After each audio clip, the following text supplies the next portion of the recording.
Hoje nós são 14h40, 14 horas e 40 minutos. Nós continuamos aqui fazendo as nossas entrevistas para o Almanaque dos 60 anos de Brasília. Essa proposta cultural que você já conhece, que está acompanhando já há algum tempo. E hoje eu tenho a honra de entrevistar uma personalidade que foi um precursor em muitas áreas no Distrito Federal.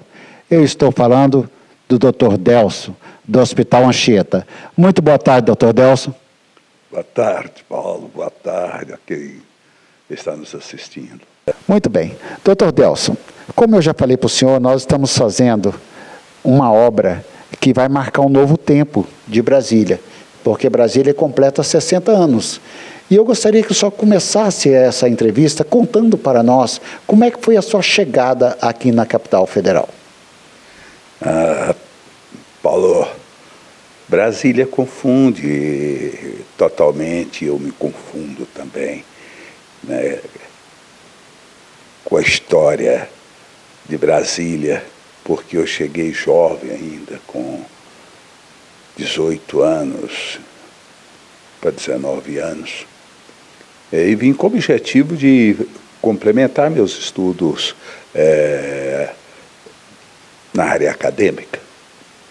Então, foi logo em 69, janeiro de 69, nós estávamos vivendo um processo já, digamos, de recessão, e naquela fase, a fase pós-revolução de 64, um processo de redemocratização, com a eleição do novo presidente, então, do Brasil. Fui numa eleição indireta, que foi o Costa e Silva, né? E Costa e Silva governou por pouco tempo. Ele teve um problema de saúde, um acidente vascular cerebral, decorrência de situações próprias. Ele era um hipertenso, e com isso Brasília, em 69, viveu uma nova... Brasília, não, o Brasil viveu naquele momento,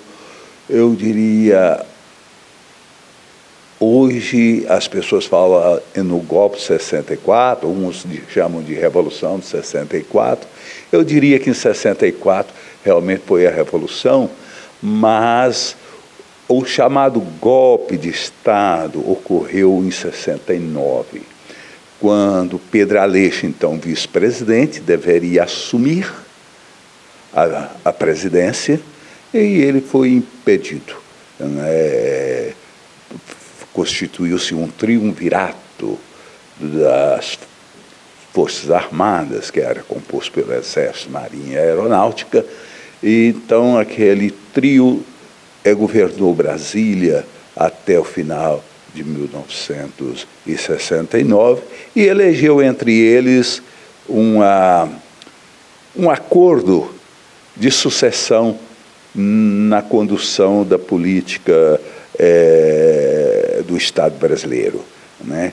Onde o primeiro foi o Emílio Garrastazu Médici, o general Emílio Garrastazu Médici, em 1970. Se o senhor me permite, nós contamos essa história. O senhor já viu um pedacinho dela aqui no Almanaque, né? Mas o que o senhor está falando para nós é bom, porque vai ilustrar a próxima edição que nós estamos fazendo. E aí, Emílio Garrastazu Médici assumiu, e aí, como é que aquele jovem de 18 anos que estava aqui em Brasília, vindo de onde que o senhor veio para cá? Eu vim de Patos de Minas, Minas Gerais, né? Patos de Minas. E como é que aquele jovem mineiro, chegando aqui com 18 anos, vivendo esse mar de informação, essa revolução, como é que o senhor se sentia naquela época aqui na capital? Eu diria que a escola brasileira, de um modo geral, era bastante, digamos, efervescente no sentido de dar uma consciência política para o jovem. E com isso eu estava bastante antenado, digamos, consciente do processo político que o país vivia.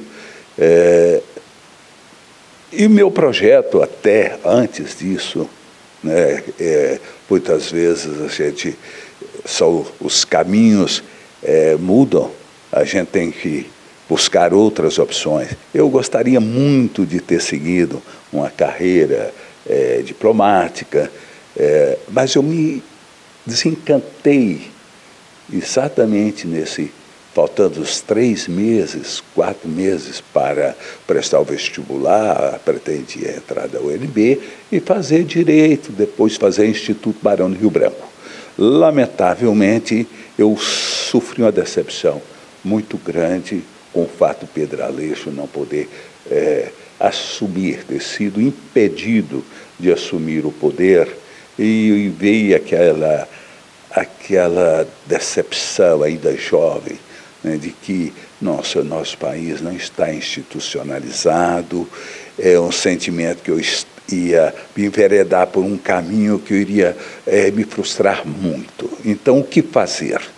3 meses antes eu tomei a decisão, vou fazer medicina, porque aqui eu vou estar numa relação direta com o ser humano, e eu vou poder, então, me entregar com mais prazer e com mais chances de me sentir feliz no processo.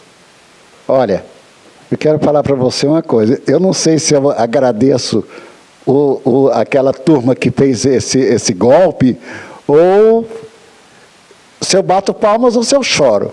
Porque se o doutor Delcio se não tivesse acontecido isso, se Pedro Aleixo tivesse assumido, hoje nós não teríamos aqui esse hospital construído, não teríamos essa história belíssima que ele está nos contando. Eu quero, doutor Delcio, com toda a permissão do senhor, agradecer aos militares, ou a quem fez esse golpe, porque permitiu que o senhor tivesse construído esse patrimônio memorial para a população de Brasília. Eu agradeço muito a todos que participaram desse movimento. Doutor Delcio, mas e aí o senhor enveredou pela medicina e foi fazer vestibular para medicina. Bem, doutor Delcio, então, os militares fizeram o senhor enveredar por uma outra área, graças a Deus, né, que o golpe trouxe o senhor para uma nova área, e o senhor foi fazer um outro curso. Qual foi esse outro curso que o senhor resolveu? Largou a carreira diplomática para ser um dos embaixadores, que seria um excelente embaixador também do Brasil em qualquer parte do mundo, mas o senhor partiu para outra área. Qual foi essa área? Na realidade, nós, naquele momento, essa decepção e também a admiração que eu tinha pelo então vice-presidente da República, como um excelente político lá de Minas Gerais, eu optei por fazer medicina e tive 3 meses, praticamente, para me reposicionar, até porque também o vestibular exigiria de mim competências outras para que eu pudesse enfrentar aquela quantidade de pessoas que estavam demandando as poucas vagas que existiam na UNB. E nessa época já era concorrido como é hoje também o vestibular? O senhor lembra mais ou menos quantos candidatos por vaga? A universidade pública, até porque era mais notório naquela época, toda a formação acadêmica era feita basicamente por universidades públicas, né? Então a demanda era muito grande. Eu diria que ela não chega aos níveis de hoje, mas é bastante concorrida. Então, fiz vestibular, fui para a primeira prova no primeiro dia, saí muito entristecido, porque quando eu terminava cada uma daquelas provas, eu sentia o quanto elas exigiam de conhecimento, e eu saí bastante inseguro, com a probabilidade de eu ter passado, principalmente que ao chegar numa república, né, nós éramos vários colegas que moravam naquela república, pleiteando uma vaga na UNB, eu senti uma alegria, uma festa no rosto de todos, como se já estivesse festejando aquele sucesso de passar no vestibular, e eu pensando, se foi tão fácil para eles e para mim foi tão difícil, com certeza eu não passei. E até como eu cometi um ato de irresponsabilidade que não era peculiar em mim. Eu me relaxei e fui para o segundo dia de prova, depois de passar uma noite na farra. Cheguei bem relaxadão mesmo. Fiz a prova, convencido de que eu não iria ter esse sucesso, uma vez que a gente estava concorrendo por vagas e os concorrentes achavam que ela estava muito fácil. Corri para Belo Horizonte fazer inscrição em Belo Horizonte. Quando retornei para a Paços de Minas, tinha feito minha inscrição no vestibular, a Paços de Minas, a minha mãezinha fala: Délcio, uma senhora ligou para você de Brasília dizendo que você passou. Eu, como? Não acredito. Ela, não. Eu não sei quem é, mas aí eu fiz contato em Brasília e tive a felicidade de, em retornando Belo Horizonte, saber que eu tinha passado para a medicina e até numa boa colocação naquela época. Que fantástico. Olha, não recomendo você fazer farra antes do vestibular, não, viu? Mas o doutor Délcio, com certeza, o senhor estava preparado, porque para fazer o curso para o corpo diplomático também carecia de uma boa preparação. Bem, e aí, então, o senhor fez medicina, se formou, e aí como é que o senhor chegou, como é que começou depois do senhor formado, médico, depois o senhor fala a especialidade que o senhor se dedicou, como é que o senhor chegou ao Hospital Anchieta? Como é que chegou aqui? Como é que o senhor construiu esse patrimônio memorial de Brasília? Mais uma vez, quando eu faço memória disso, Paulo, eu volto àquelas coisas, à vida da gente. Eu sempre tive uma vontade de me enveredar sempre pelo serviço público. E dei continuidade à minha carreira dentro do serviço público. Eu fui inicialmente ali para o hospital, antigamente era chamado HSU, Hospital dos Servidores da União, que hoje é o Hospital da Universidade de Brasília. Ali, então, eu fiz a minha especialização, fiz um concurso nacional para a especialidade de ginecologia e obstetrícia, tendo sucesso também, e já fiquei contratado, naquela época, para o Hospital de Servidores da União, como médico ginecologista. Posteriormente, eu fiz o concurso para a Fundação Hospitalar, né, e em ambos esses hospitais eu trabalhei por alguns anos, mas senti uma descontinuidade nas políticas públicas de saúde.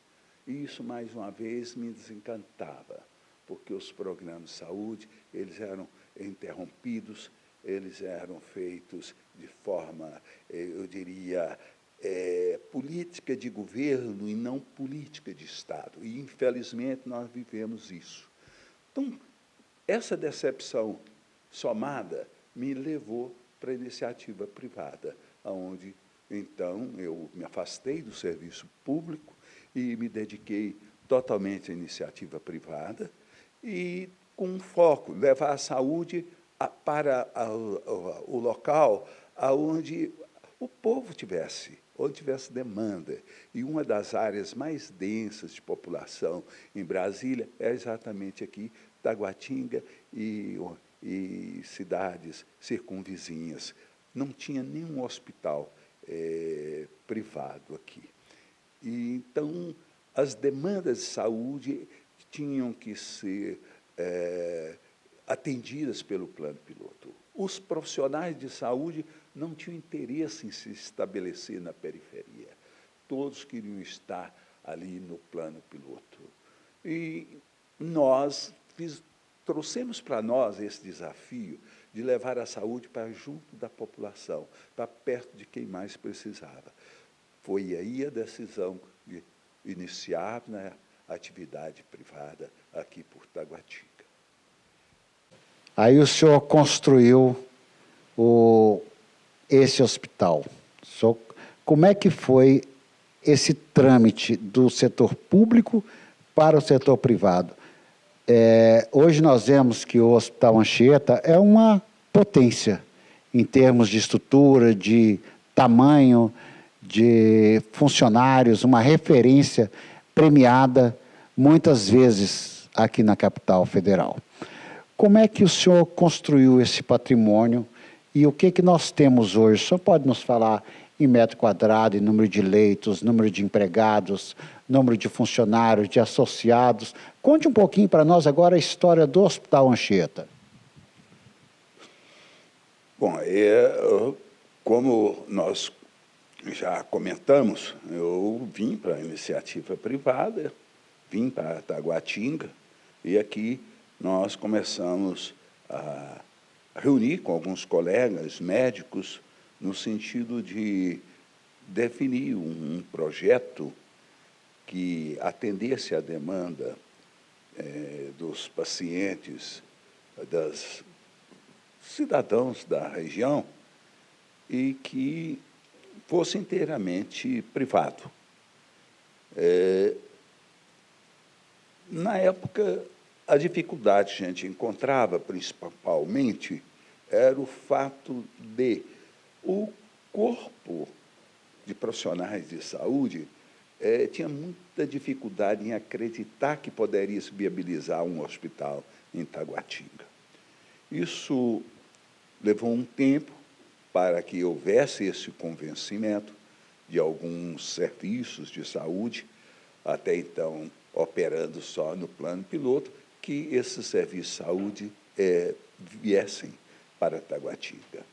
Acertado esses acordos preliminares, nós lançamos o empreendimento, já com a convicção de que teríamos chances, grandes chances de sucesso, uma vez que fizemos um mix em saúde, com a visão da assistência universal, global ao cidadão, com a visão de que deveríamos desenvolver um centro médico hospitalar onde atendesse o cidadão na globalidade das suas demandas de saúde. E isso aconteceu, né? Eu diria, não só em projeto, mas de fato, como você pode constatar, evoluiu-se, então, de um projeto inicial de 20 e poucos mil metros quadrados, ele foi ampliado e hoje nós temos um complexo aqui, médico-hospitalar, de 62 mil metros quadrados funcionantes. E quantos empregos esse hospital, esse complexo gera e quantos associados o senhor tem? Eu falo associado porque eu imagino que sejam médicos associados, funcionários associados, mas vamos lá, quantos empregos diretos e quantos associados? Bom, empregos diretos, o complexo como um todo, tem vários serviços médicos hospitalares. Só o Hospital Anchieta tem mais de 1.200 funcionários. O complexo como um todo chega a em torno de 3.000 funcionários, sendo que nós temos aqui um volume de profissionais da área de saúde estimado em torno de 800 profissionais. Essa é a cadeia, eu diria, produtiva direta. Mas nós sabemos que para cada um desses profissionais que laboram nessa instituição, geram muitos outros empregos na cadeia indireta de assistência. cada emprego direto gera, em média, 5 empregos indiretos. Então, nós estamos falando de 15 mil circulantes aqui no hospital, no complexo Hospital Anchieta.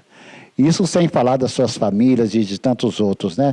Se formos fazer as contas, isso é uma conta que é difícil de ser calculada. Mas, doutor Délcio, nessa sua caminhada no setor médico, o senhor criou algumas marcas no Distrito Federal. Uma delas foi o curso de gestante. O senhor criou o primeiro curso de gestantes no Distrito Federal. Conte para nós como é que surgiu, como é que foi criado esse curso.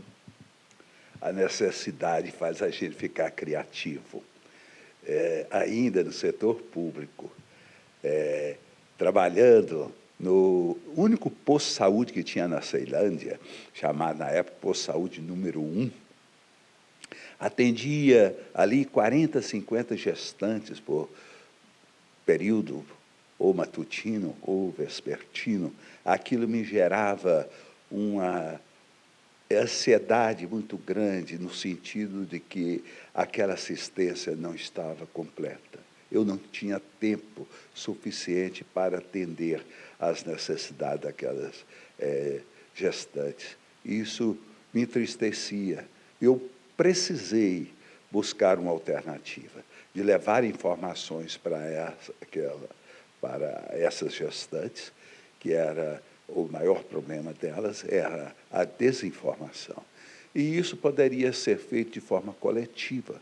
Então, ao invés de eu ficar o período todo da assistência fazendo a consulta individual, nós construímos uma equipe multiprofissional, onde eu saí do consultório e fui para a sala de espera, e das 4 horas de trabalho, eu dedicava 2 horas na sala de espera, em reunião com elas, tirando só dúvidas sobre o binômio mãe-filho, a evolução da gestação, todos, eu diria, situações decorrentes da situação da mulher grávida eram tratadas naquele ambiente, de forma que as respostas dadas para uma mãe, ela era plenamente, diria, ampliada, porque tinha ali um volume de gestantes ouvindo aquilo, a gente não precisando, então, ficar replicando no consultório e tomando tempo. Nesse aspecto, o que fazia? A equipe treinada fazia uma pré-consulta enquanto eu fazia essas reuniões na antessala do consultório, e já selecionava aquelas gestantes que realmente precisavam assistência especializada, precisava que o obstetra as avaliasse. Então, de 40, 50 gestantes, ficavam 8, 10 gestantes para ser avaliado nas outras 2 horas que eu tinha de período. Isso decorreu, assim, uma produtividade muito grande, uma satisfação das nossas pacientes e uma satisfação pessoal minha de saber que, daquela forma, eu estava contribuindo mais para o sucesso daquela gestação. Essa sensibilidade que o Dr. Délcio demonstra aqui também mexe comigo, porque cada entrevista que eu faço, cada conversa que eu tenho assim, ao pé do ouvido, com os entrevistados, me aumenta o meu conhecimento e aumenta a minha percepção de vida também. Mas, doutor Délcio, eu queria perguntar para o senhor o seguinte: com tanta coisa para fazer, com tantos projetos para desenvolver, o senhor ainda arranjou um tempinho para participar da ANAP, Associação Nacional dos Hospitais Privados? A saúde é um ideal e, como todo, ele tem que ser zelado. O sistema de saúde precisa do nosso carinho, do nosso cuidar. É nessa visão de cuidar do sistema de saúde que eu, então, também me desdobro, no sentido de contribuir para que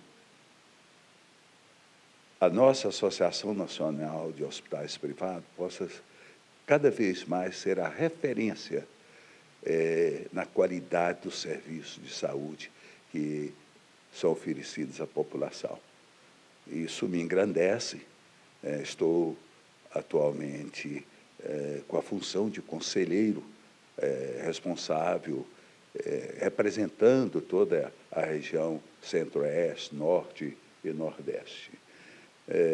A Associação Nacional de Hospitais de Saúde passou a ser um divisor de águas na saúde do Brasil. Até porque isso, me orgulho também muito disso, porque ela surgiu por iniciativa aqui em Brasília, do Hospital Anchieta, que fez um fórum, na época, denominado Top Hospital. Convidamos 25 melhores hospitais do Brasil para participar desse fórum.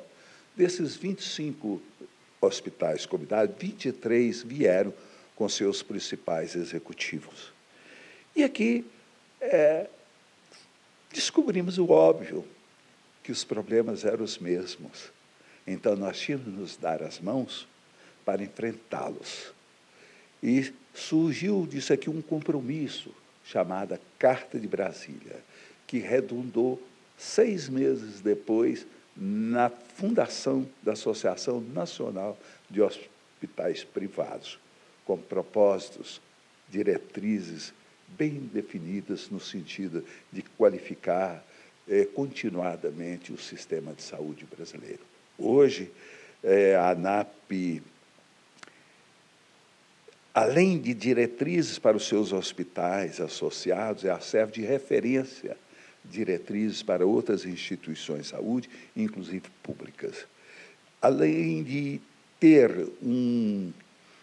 fornecer um conteúdo científico muito significativo, tem também algo muito importante no sistema de saúde, que é a métrica, ou seja, produzimos hoje indicadores na área de saúde que servem de referencial para todos os órgãos públicos e são consultados por todo o sistema de saúde brasileiro e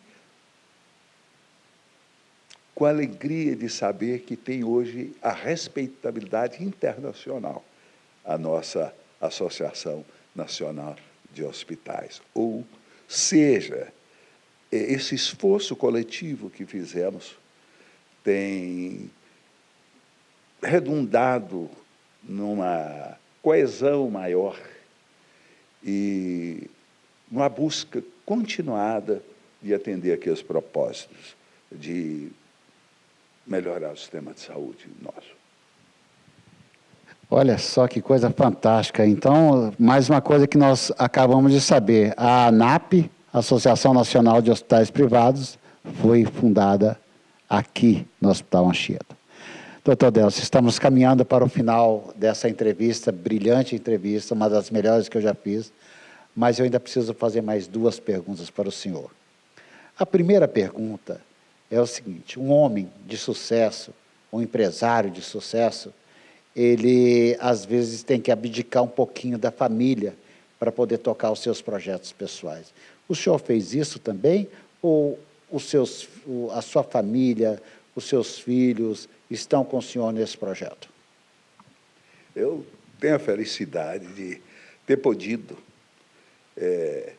desenvolver esse projeto sem ter que renunciar à minha família. Um viver dioturno, intenso, amoroso e de apoio, né? Sempre tive o apoio da minha família no tocante à minha profissão e hoje eu sou muito apoiado pelos meus familiares, tanto filhos quanto irmãos, quanto sobrinhos, vários estão no segmento de saúde e alguns deles exatamente prestando a sua colaboração aqui na Centro Médico Hospitalar Anchieta. Olha só, isso aí serve para você que está nos ouvindo, que está assistindo essa entrevista. Não abandone, não abdique da família, não.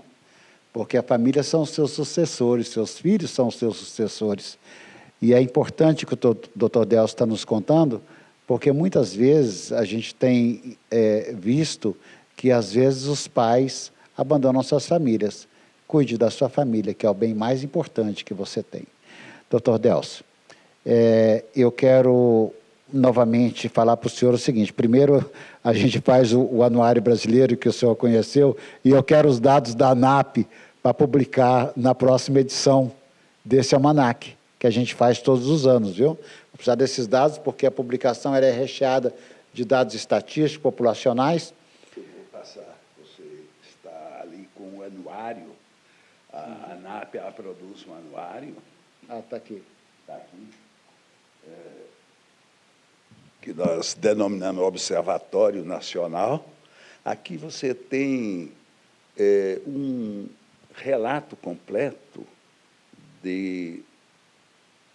das instituições que participam, mas dos indicadores de saúde que servem de referência para as instituições nacionais no Brasil. Tá?